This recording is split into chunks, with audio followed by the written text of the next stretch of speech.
Todos guardamos varios miedos en nuestro interior. Algunos temores son compartidos.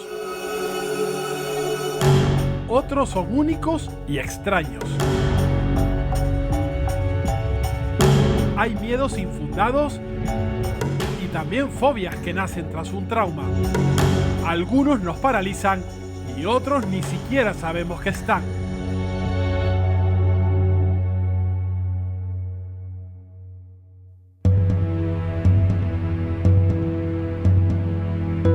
Según la psicología, existen 6 emociones primarias: alegría, sorpresa, ira, tristeza, asco y miedo. Esta última es una sensación angustiosa provocada por la presencia de un peligro real o imaginario. El miedo libera sustancias químicas que causan, entre otras cosas, que el corazón y la respiración se aceleren o que el cuerpo se ponga tenso, algo que en realidad nos permite seguir con vida. El miedo es una emoción humana normal y que tiene la función principal de prevenir las situaciones potencialmente peligrosas y amenazantes para la vida. Por lo tanto, activa en el organismo la respuesta de huida, digamos, de esa situación o evitación de la situación potencialmente peligrosa. En 2020, el año del coronavirus, el miedo más buscado en Google fue antropofobia. El miedo a las personas, multitudes o grupos. Un temor que también ha impulsado la agorafobia, el pánico a salir de casa o quedarse solo en lugares abiertos. Jordi Martínez, tú sufrías agorafobia. ¿En qué momento lo detectas? A los 22 años. Fue debido a una enfermedad que padezco, que es parecida a la epilepsia. Entonces yo cogí pánico pues a salir a la calle debido a que me pudiera dar una crisis. Entonces poquito a poco me fui metiendo hacia adentro en casa, y luego incluso fue a peor porque ya no podía salir ni de la habitación. Me impedía hacer una vida normal. Me daba tanta ansiedad hasta el punto de que yo salía a la calle y me volvía corriendo literalmente hacia casa. Algo que fue muy clave fue el poder ir a un psicólogo para poder ir saliendo poquito a poco a la calle. Tamara Cabrera, psicóloga, ¿cómo ha afectado todo este tiempo de pandemia a la salud mental de la población? Podemos encontrar a aquellas personas que ya podían tener algún tipo de diagnóstico o algún tipo de patología y que ya tenían su tratamiento psicológico o psiquiátrico, que se ha podido ver parado durante la pandemia. Encontramos un segundo grupo que pueden ser aquellas personas que sí tenían su vida más estructurada y organizada y que de la noche a la mañana han visto que han cambiado, que han perdido su proyecto de vida o bien porque han podido perder su empleo. Entonces en esta población también han surgido nuevos miedos. ¿Cuáles pueden ser las consecuencias de no recibir un tratamiento adecuado? Un síntoma trabajado en un momento determinado va a poder hacer que desarrolles una vida más normalizada. Cuando yo no abordo un síntoma se me cronifica en el tiempo. Obviamente hace falta aumento de profesionales. Cuanto antes podamos trabajar con la población, mejores resultados. El miedo más común que también ha crecido con la pandemia es la tanatofobia, o lo que es lo mismo, el miedo a morir. Según el CIS, casi 1 de cada 4 españoles ha tenido miedo a morir por COVID. Un temor que han sufrido más las mujeres que los hombres. Por edad, los que más miedo han sentido han sido los del grupo de entre 55 y 64 años. Y los mayores de 65 son los que han mostrado menos temor a la muerte. José Miguel Gaona, doctor en medicina y especialista en psiquiatría. Tras numerosas entrevistas con personas que han tenido experiencias cercanas a la muerte, ¿nos podría explicar por qué cree que tenemos miedo a morir? Borges decía que los animales quizás son los únicos seres felices porque desconocen la finalidad en sí misma o el fin que van a tener respecto a la muerte. Por el contrario, los humanos, desde pequeños, de que tenemos uso de razón, comenzamos a hacernos esa idea de que la vida es un tanto transitoria. Entonces, ese miedo es hacia lo desconocido. José Miguel, ¿y qué ha aprendido usted de todas esas entrevistas con personas que han vivido estas experiencias cercanas a la muerte? Por un lado, la sensación de que la experiencia es real. Por otro lado, la sensación o la dificultad también para poder transmitir la experiencia. Escapa a la descripción verbal. Chano Quintana, tú viviste una experiencia cercana a la muerte. ¿Cómo la recuerdas? Yo tenía 8 años, lo curioso es que recuerdo todo segundo a segundo. Me encontraba en una piscina natural, no sabía nadar, no hago pie, comienzo a ahogarme. Se me pasaron un montón de ideas en décimas de segundo por la cabeza, pasajes de mi vida, ya no voy a ver a mi madre, no voy a ver a mis hermanos, y de ese estado de limbo de la nada, de repente paso a un estado de plenitud. Yo no vi la luz al final del túnel, simplemente sí, una especie de halo brillante. ¿A raíz de esa experiencia ha cambiado tu miedo hacia la muerte? Ha cambiado, evidentemente, ha cambiado porque sé que morir físicamente es un tránsito.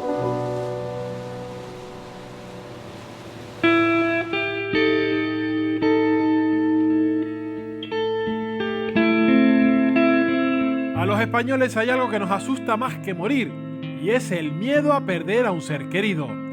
Casi 7 de cada 10 personas temen que fallezca un familiar. Marianela, tu hijo Santiago falleció hace ya 3 años. ¿Qué fue lo que le ocurrió? Santiago comenzó teniendo un dolor abdominal, era un tumor llamado neuroblastoma. Se le hicieron quimioterapia, se le hicieron radios, pero ya es en noviembre cuando nos dicen que todo lo que se ha hecho pues no ha sido suficiente. Fue apagándose poco a poco, lentamente. En febrero, el 25 de febrero, muere Santiago. Mi esposo y yo decidimos entender que la vida no tiene un tiempo, no tiene una caducidad, no tiene un límite. A día de hoy, Marianela, ¿vives con miedo o te ha hecho más fuerte todo lo que ha ocurrido? Creo que el miedo nunca desaparece, pero he decidido que cuando hay temor, hay miedo, tanto mi esposo como yo hemos decidido confiar en Dios. Miguel Ángel Perdomo, ¿cómo podemos superar la pérdida de un hijo, sobre todo en la etapa de infancia o adolescencia? El hecho de la muerte de un hijo está considerado uno de los episodios de vida más dolorosos que puede sufrir una persona. El no estar encerrados en tu casa, el no estar solo metido en tu habitación, en una cama, el no abandonarte, saber que tienes a otros familiares, que probablemente tengas otros hijos a los que atender, ir poco a poco readaptándote y volver a ser funcional en estas áreas de tu vida, va a ir marcando ese punto de decir, ya lo estás superando. ¿La gente suele solicitar ayuda psicológica? Suelen pedir más ayuda cuando la muerte es mucho más accidental, mucho más imprevista, menos previsible que cuando sí lo es.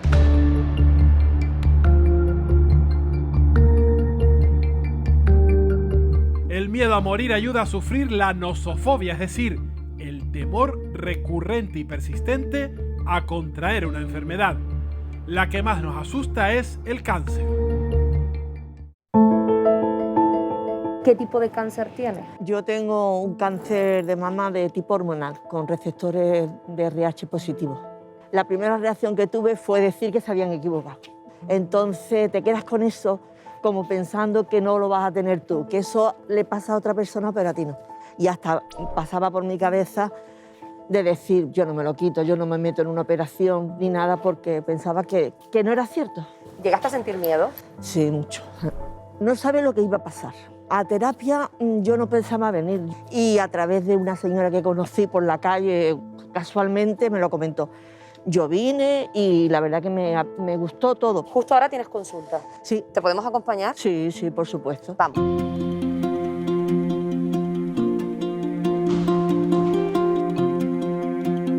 Hola, buenas tardes. Hola, ¿qué tal? Hola, Nadira, vengo a buenas. acompañar a Isma. ¿Qué tipo de terapia llevas a cabo con Isma? Problemas con la adaptación emocional tras haber pasado pues, por el diagnóstico de cáncer de mama. Hay que tener en cuenta que bueno, el cáncer está asociado pues, a una connotación muy negativa. Siempre se asocia pues, con tratamientos pues, muy dolorosos, largos en el tiempo, incluso con la muerte. Sale mucho en este lado de la mesa la palabra miedo cuando acuden a esta consulta. Sí, la gran mayoría de las veces, por no decir siempre, el miedo está detrás de todo. Miedos a una recaída, miedos a que esto al final pues, termine pues, con la muerte. El mayor temor en una enfermedad es el sufrimiento, un miedo denominado algofobia y muy real para el 11% de la población española que padece dolor crónico. Luis, si tú padeces dolor crónico, ¿cuál es el origen de tu patología? Con 17, 18 años empecé con algún dolor, sobre todo en la zona de la espalda, la zona lumbar. Yo lo achacaba al deporte y tuve una lesión en Madrid y a partir de ahí fue una consecuencia de dolores, de lesiones y me detectaron la fibromialgia. El dolor es permanente, lo que pasa es que no te queda otra que aprender a vivir con el dolor. El mayor miedo que yo tengo es no poder caminar. Para poder sobrellevar ese día a día, esos días más complicados, ¿has necesitado de algún tipo de apoyo o tratamiento psicológico? Yo siempre decía, no necesito de un psicólogo, no necesito de un psiquiatra porque yo lo que tengo es dolor. Yo no estoy deprimida, pero no era verdad, sí estaba deprimida. Lo que pasa es que no quería aceptarlo. Y entonces fue cuando ya decidí que necesitaba una ayuda profesional. Quizá llegara viejo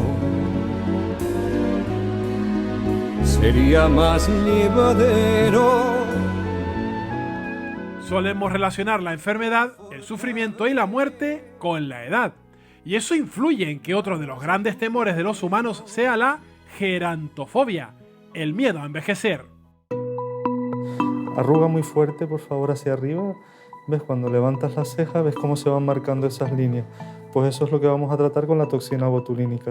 Doctor Fleitas, cada vez son más habituales los tratamientos antiedad, ¿verdad? Sí, la verdad que cada vez, con el aumento de la esperanza de vida, las pacientes, bueno, pues se sienten bien, pero claro, la piel va sufriendo un envejecimiento. Esa calidad de vida que ellas tienen y sentirse bien, que también se refleje en un buen aspecto del rostro, de la piel. ¿Cuáles son los tratamientos más demandados? De la toxina botulínica sería casi, yo diría, el número 1 y después todos los tratamientos con ácido hialurónico. Muy bien, doctor, pues vamos a hablar con la paciente. Nélida, ¿puedes incorporarte un momentito?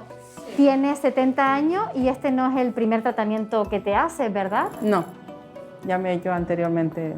La verdad que cuántos no, pero sí me he hecho unos cuantos. Pues cuando me miraba al espejo, pues me veía como que envejecía, que me salían muchas arruguitas y yo eso no lo que quería ver. Me quería sentir bien, sentirme joven. Como soy joven de espíritu, pues también que la cara esté alegre. Nélida, ¿tienes miedo a envejecer? Sí, no es agradable.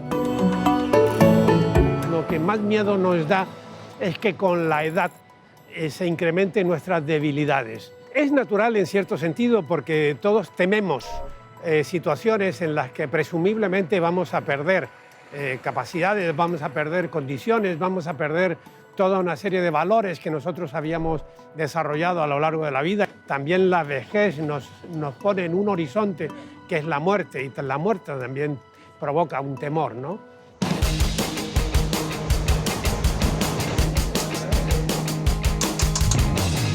Juan José tiene más de 65 años y se niega a jubilarse. Es hostelero de profesión y tiene miedo a tener que reestructurar sus hábitos de vida cuando deje de trabajar. Juan José, usted sigue trabajando pese a tener la edad suficiente para poder jubilarse. ¿Por qué?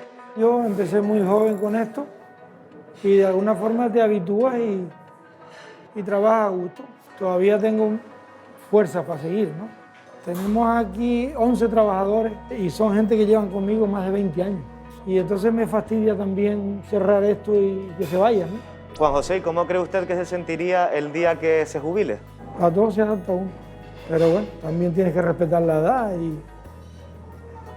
y algún achaque que viene por ahí. En Finlandia, un grupo de investigadores analizaron las compras de antidepresivos de 11.000 trabajadores del sector público antes y después de su jubilación. Los resultados mostraron que las personas sin problemas de salud significativos utilizaban menos fármacos después de dejar el trabajo. La jubilación nos asusta sobre todo porque después de la jubilación muchas personas no tienen claro a lo que se van a dedicar, porque no han organizado el tiempo, no tienen un proyecto de vida donde tengan elementos alternativos al propio trabajo. Estamos en una esperanza de vida que está rozando los 90 años y desde los 60 y pico a los 90 años hay casi un tercio de vida más. ¿Qué hacer con un tercio de vida? Ese es el gran problema. Y para eso estamos asustados. ¿Por qué? Porque nuestra zona de confort está en el mundo del trabajo muchas veces, en aquellas cosas que conocemos. La falta de trabajo y sus consecuencias también nos asustan. 7 de cada 10 españoles se han sentido en algún momento tristes, deprimidos o desesperados por el futuro. La salud mental de casi la mitad de los españoles está en riesgo por el temor a la crisis. Hola, Tamara Navas, gracias por atendernos. Un placer. ¿Puede resultar más desagradable el pánico anticipatorio que vivir una experiencia real? Una situación anticipatoria, ese pánico anticipatorio, siempre va a ser más desagradable o va a generar mayor inestabilidad emocional que una situación real por el simple hecho de la incertidumbre, ¿no? Es decir, al final, cuando anticipamos, de alguna forma nos encontramos con un punto de incertidumbre, no sabemos muy bien qué va a pasar ni cómo va a pasar. Entonces, claro, ese punto de incertidumbre es el que mayor inestabilidad emocional nos va a generar. My wish for you, sweet happy life. May all the days of the years that you live be laughing days. Como pasa con la muerte, la mayor preocupación de los que son padres y madres no es su futuro, sino el que van a tener sus hijos.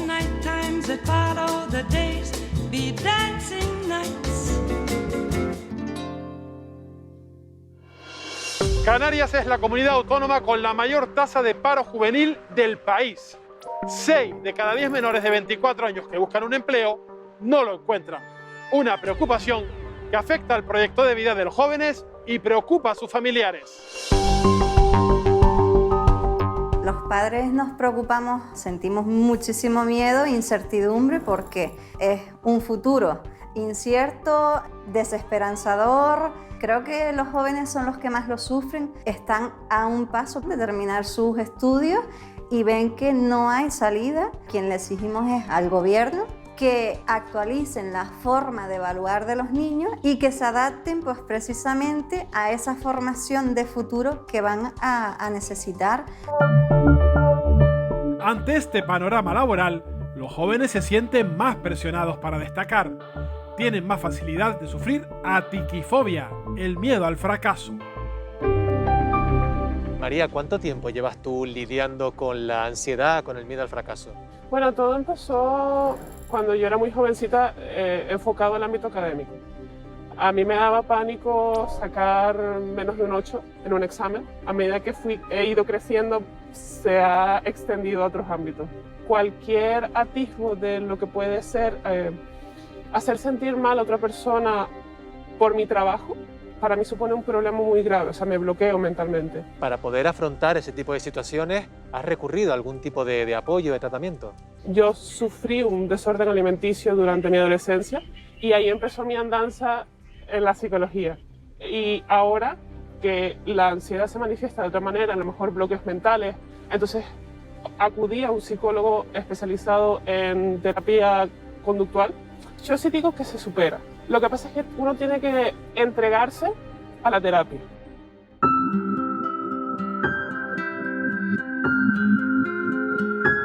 Los humanos nacemos con miedos que podemos superar gracias a la ayuda de otras personas.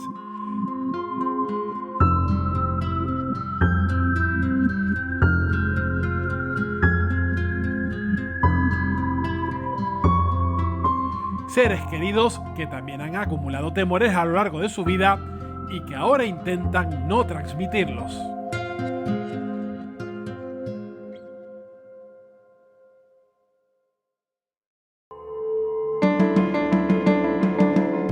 Nuestros miedos suelen ser un secreto para la mayoría de nuestro entorno.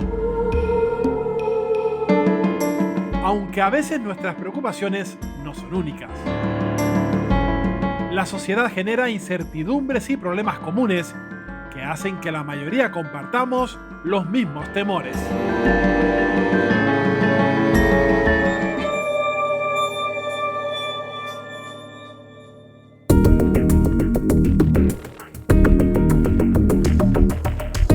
Durante los últimos años, el mayor miedo que compartimos los humanos es el cambio climático.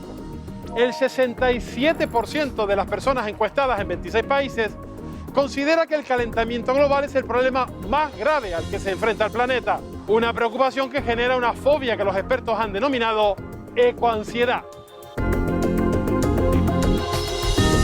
Las personas que suelen ser más proclives a sufrir esto como un problema suelen ser personas que en sí mismo la ansiedad no la manejan bien. Vienen siendo un poco pues un exceso de nerviosismo, preocupación, pueden sentir frustración, pueden sentir impotencia, pueden incluso hasta no querer salir o no querer participar en determinadas actividades. Entire ecosystems are collapsing. We are in the beginning of a mass extinction, and all you can talk about is money and fairy tales of eternal economic growth. How dare you! La preocupación por el cambio climático afecta a los más jóvenes, un miedo que se transforma en activismo ecológico como el que representa Greta Thunberg. Escuchen gobiernos, este es el mensaje, un solo planeta es lo que tenemos. Victoria, Mirela, ¿qué es lo que más les preocupa o lo que más miedo les da en relación a esa problemática medioambiental? En mi caso, es la subida de los niveles del mar y de los océanos, especialmente en nuestras islas. Una de las cosas que a mí más me preocupa es que se descongelen los polos y puedan salir de ahí bacterias o virus que son totalmente desconocidos y pueden dar lugar a pandemias incluso peores que esta. Cambiar de mentalidad es la base. En esta sociedad que todos estamos de acuerdo en que es globalizado sería ideal para continuar.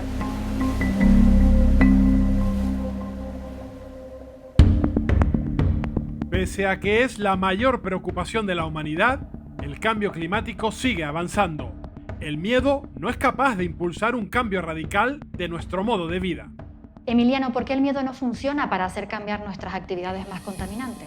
Bueno, primero no es muy ético, no se puede amenazar para cambiar a alguien, ¿no? Además puede generar pánico, terror, puede generar situaciones difíciles luego de controlar, ¿no? Además, pues el miedo funciona a corto plazo. Nosotros aquí con la ecología necesitamos cambios a largo plazo, ¿no? Y además funciona en general para convencer a alguien sobre normas muy específicas. Nosotros aquí, sin embargo, necesitamos un cambio de mentalidad general, ¿no? ¿Y qué funcionaría mejor que el miedo para luchar contra el cambio climático? No hay que obligar a la gente, no hay que poner miedo a la gente, hay que convencerlas y explicándole por qué hay ciertas razones, ciertas aproximaciones detrás de la ecología y del ambientalismo. Al fin y al cabo se trata de explicar a las personas por qué tienen que cuidar de su propia casa, ¿no? La ecoansiedad es un concepto nuevo, pero está muy ligado a otro, la solastalgia. Son trastornos psicológicos que se producen en una población tras cambios destructivos en su territorio, de forma que las personas que han sufrido un desastre natural presentan un 4% más de posibilidades de padecer una enfermedad mental. Armando Sosa, vecino de Valsendero, ¿hay miedo después de haber vivido tantos incendios forestales? Por supuesto, habiendo vivido el incendio de 2019, nos quedó marcado ese desalojo. Tenemos muy presente que cada verano estamos en peligro. La cada vez mayor cantidad de vegetación que tenemos alrededor de nuestro barrio hace que veamos el peligro y que cuando las temperaturas son altas y llegan el verano, todos los vecinos extremamos las precauciones y a la mínima estamos mirando la posibilidad de que se provoque un incendio. Los grandes incendios forestales que ha sufrido Canarias producen en la población pues, niveles de estrés agudo, síntomas de ansiedad, depresivos, sobre todo las emociones también de miedo. Los periodos de sequía y de calor extremo, donde sabemos que se pueden producir más incendios, pueden conducir a volver a reexperimentar el evento. Algunos lo niegan y no temen que la Tierra esté cambiando. En las últimas 3 décadas se ha predicho al menos 5 veces y con fechas concretas que el océano glaciar ártico sería navegable. Sin embargo, han vencido todas las fechas previstas para ello y el hielo sigue ahí. Pero no es cierto. Todos los informes científicos acreditan que la temperatura de la Tierra no para de aumentar, lo que se traduce en graves afecciones al medio ambiente y a nuestra salud. A pesar de esos estudios, el negacionismo con raíces populistas se expande.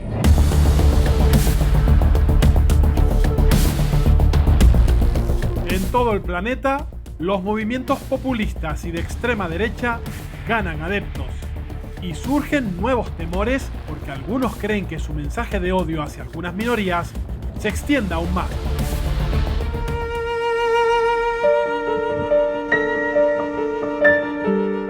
Louela Mintelmami, abogada, ¿qué sensaciones te genera desde tu posición de implicación con el colectivo inmigrante el auge, el aumento cada vez más de poder y de influencia de movimientos populistas y de extrema derecha? A mí me genera pues frustración, porque creo que ese auge se le da pues por desconocimiento de las personas que están en determinadas zonas, en determinados pueblos, el creerse unos bulos o unos fake que puede crear determinados partidos políticos de la extrema derecha en fomentar que las personas piensen que las personas migrantes son sus enemigos. Y esto no es la realidad.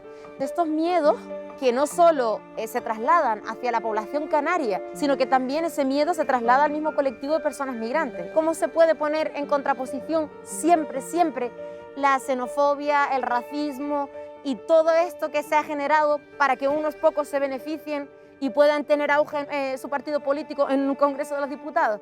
Pues siempre con información. Tenemos una ciudadanía que hoy en día está aceptando discursos cada vez más simplistas. Lo que se ha llamado como el trumpismo o el trumpismo, que ha salido en Estados Unidos, es un discurso simple, llano, que llega a una población que está agotada económicamente y que está dispuesta a comprar cualquier argumento con tal de salir de esta situación. La polarización de la política no tranquiliza a la sociedad. La polarización, el ir hacia los extremos, agudiza indudablemente la situación política. Este fenómeno se está dando en esta época, se da desde hace unos 7 o 8 años para acá.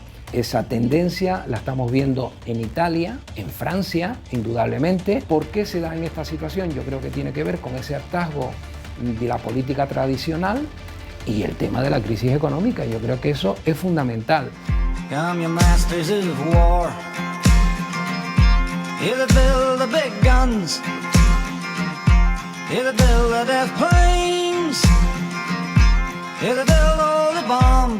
La división política se vive dentro de los países y también entre ellos.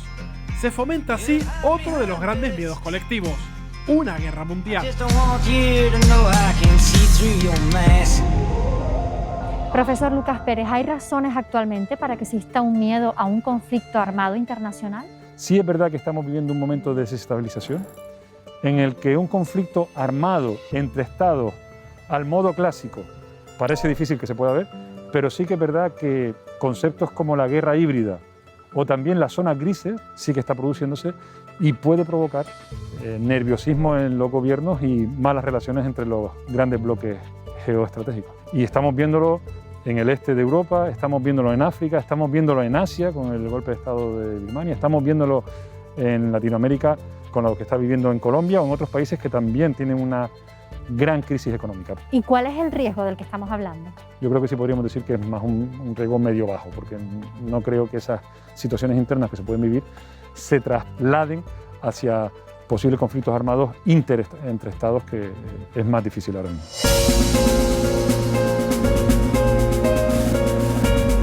La pandemia ha traído consigo un incremento del gasto y una caída de los ingresos públicos. Con una deuda disparada, los recortes podrían llegar tarde o temprano, afectando a nuestro estado del bienestar. Un temor que comparten los expertos. José Carlos Díez, dada la situación económica que estamos atravesando, ¿estamos abocados de nuevo a fuertes recortes? El gobierno acaba de mandar el programa de estabilidad a Bruselas y los recortes en ese plan de ajuste no empezarían hasta 2024, ¿no? Es posible que a lo mejor lleguen antes, pero vamos, en ningún caso este año y el que viene parece que vaya a haber recortes. El problema es hacer todo ese ajuste y planificarlo bien, porque hemos aumentado mucho el déficit público en esta crisis y evidentemente que un plan de ajuste va a tener que llegar. ¿Esta realidad cómo puede afectar a nuestro estado del bienestar? Pues eso es lo que hay que debatir. Habrá que hacer una reforma fiscal y subir los impuestos. Y por otro lado, hay dos partidas de gasto muy asociadas al tema de envejecimiento de la población que crecen de manera natural, sin necesidad de tomar medidas expansivas, que es las pensiones y el gasto en sanidad, ¿no? Voy a proteger mi casa. Preocupados por nuestro bienestar y también por nuestra seguridad. El número de alarmas en viviendas no deja de aumentar pese a que los datos de delincuencia son menores cada año. De hecho, en las islas, de 2019 a 2020, los robos con fuerza en domicilios cayeron un 18%. A plena luz del día, un ladrón intenta robar en esta vivienda protegida. Antes de entrar a la casa, el intruso ha sido detectado por un sensor exterior que toma una secuencia de imágenes y las envía a la central receptora de alarmas. Hay muchos anuncios publicitarios que generan una alarma tremenda y que no tienen que ver con datos relacionados con inseguridad, sino que son sensaciones. Las sensaciones de las personas son muy difíciles de controlar y muchas empresas de marketing saben utilizar muy bien ese hecho para tratar de vender más o de penetrar más en su mercado objetivo.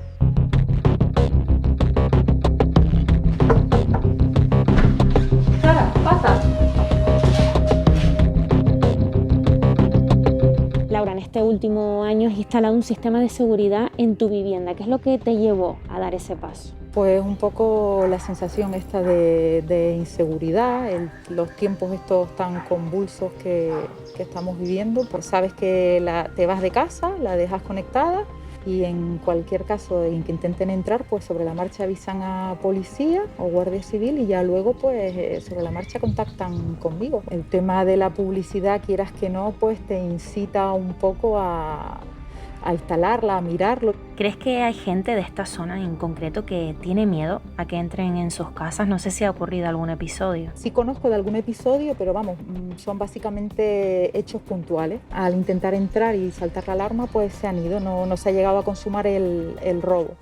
Óscar Iglesias, gracias por atendernos. Gracias a vosotros. ¿Por qué crece la sensación de inseguridad ciudadana en las personas? Por ejemplo, nos encontramos a lo mejor en algunas zonas de las ciudades que en el portal de tu casa pues se ponen un grupo de jóvenes que hablan muy alto, que están bebiendo, que en algunos casos incluso tienen perros de razas peligrosas y eso provoca intimidación en los ciudadanos que viven en ese portal. Si a eso le añadimos que muchas de esas zonas son zonas con población envejecida, eso se incrementa. Por tanto, una cuestión de convivencia que puede ser decirles que no pueden estar en el portal de esa vivienda, pues si no se localiza y si no se resuelve de una manera temprana, puede generar esa sensación. Óscar, ¿y cómo nos puede afectar esto de vivir constantemente en alerta? Pues genera un efecto de angustia muy importante y fundamentalmente también en personas de mayor edad. El papel de los medios de comunicación es fundamental. Habría que evitar que determinados, por ejemplo, delitos violentos que generan alarma social de verdad, pues se conviertan en una información que se repite muchas veces o incluso se cae en el amarillismo por tener audiencia. This will not be the last pandemic. The world must be ready, more ready than it was this time. La mayoría de científicos y organismos internacionales coinciden. Habrá nuevas pandemias y pueden ser peores que la del coronavirus.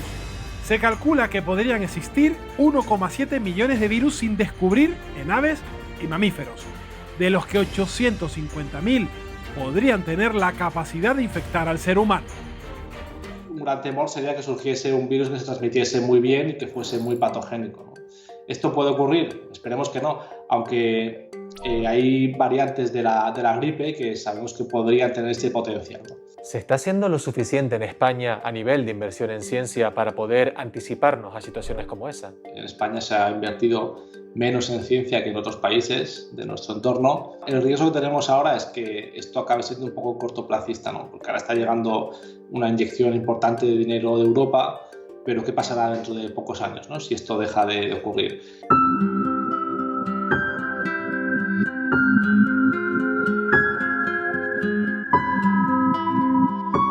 Los miedos son esenciales, nos mantienen en alerta y nos costaría sobrevivir sin ellos como individuos y como sociedad. Pese a ello, debemos controlarlos y enfrentarnos a nuestros temores para evitar que salgan de nuestro interior sin previo aviso.